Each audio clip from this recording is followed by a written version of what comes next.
তাই আমি ডক্টর রেশমি। আজকে আমরা যে ব্যাপারে কথা বলবো সেটা হলো স্বাস্থ্য মানে শুধু রোগ সারানো নয়, স্বাস্থ্য মানে রোগ হওয়ার আগেই তাকে আটকানো।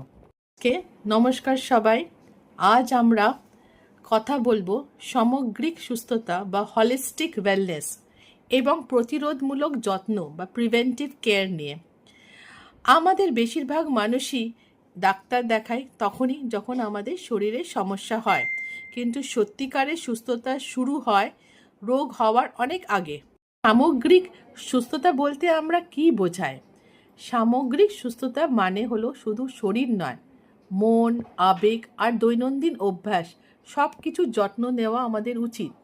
যদি মন ভালো না থাকে তাহলে শরীর ধীরে ধীরে অসুস্থর দিকে পৌঁছে যায়। প্রতিরোধমূলক যত্ন বলতে আমরা কি বোঝাই? ছোট ছোট অভ্যাসের মাধ্যমে বড় রোগকে আমরা দূরে রাখি। যেমন নিয়মিত আমাদের দরকার স্বাস্থ্য পরীক্ষা করা, সঠিক খাবার খাওয়া, শরীরচর্চা, মানসিক চাপ কমানো, পর্যাপ্ত ঘুম, টিকা ও প্রয়োজনীয় স্ক্রিনিং টেস্ট করা। মনে রাখবেন, রোগ চিকিৎসার চেয়ে রোগ প্রতিরোধ করাই সবচেয়ে সহজ উপায়। দরকার হলো সঠিক খাবার। খাবার হোক ওষুধের মতো। বেশি ফল খাবেন, সবজি খাবেন, কম চিনি ও জাঙ্ক ফুড কমিয়ে দেবেন। পর্যাপ্ত পরিমাণে জল খাবেন। আপনি যা খান শরীর সেটাই হয়ে ওঠে পরবর্তীকালে। আমাদের শরীরচর্চা নেই, জিম না গেলেও হবে। প্রতিদিন 30 মিনিট হাঁটুন, হালকা স্ট্রেচিং ব্যায়াম করুন, যোগ ব্যায়াম রেগুলারলি প্র্যাকটিস একটু করুন। নিয়মিত নড়াচড়া জন্যে হৃদয় ভালো থাকে, জয়েন্টগুলো সুস্থ থাকে, মনকে রাখে সতেজ। হলো মানসিক সুস্থতা। গভীর শ্বাস নিন। অনেক সময় আমাদের কি হয়, চাপ অনেক সময় নিঃশব্দে আমাদের ক্ষতি করে শরীরকে।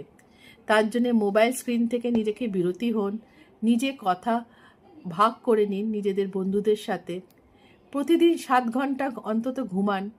শান্ত মন মানেই সুস্থ শরীর। নম্বর 4টা কি? নিয়মিত আমাদের দরকার স্বাস্থ্য পরীক্ষা করা। প্রথম অবস্থায় যদি ডায়াবেটিস, উচ্চ রক্তচাপ বা থাইরয়েড মতন রোগ যদি ধরা পড়ে তাহলে কিন্তু অল্প চিকিৎসায় ভালো হয়ে যেতে পারে। লাইফস্টাইল যদি আমরা চেঞ্জ করতে পারি, মডিফিকেশন করতে পারি। নিয়মিত পরীক্ষা করলে রোগটা ধরা পড়ে অনেক শুরুতেই, আর তখনই চিকিৎসা সবচেয়ে কার্যকর হয়ে ওঠে। শেষ কথা বলতে আমরা কি বোঝাই? স্বাস্থ্য শুধু হাসপাতালেরই তৈরি হয় না, স্বাস্থ্য তৈরি হয় আপনার দৈনন্দিন অভ্যাসে। আজ একটু যত্ন নিন, আগামীকাল বড় অসুখ থেকে বাঁচুন, কারণ সুস্থ জীবনই সবচেয়ে বড় সম্পদ।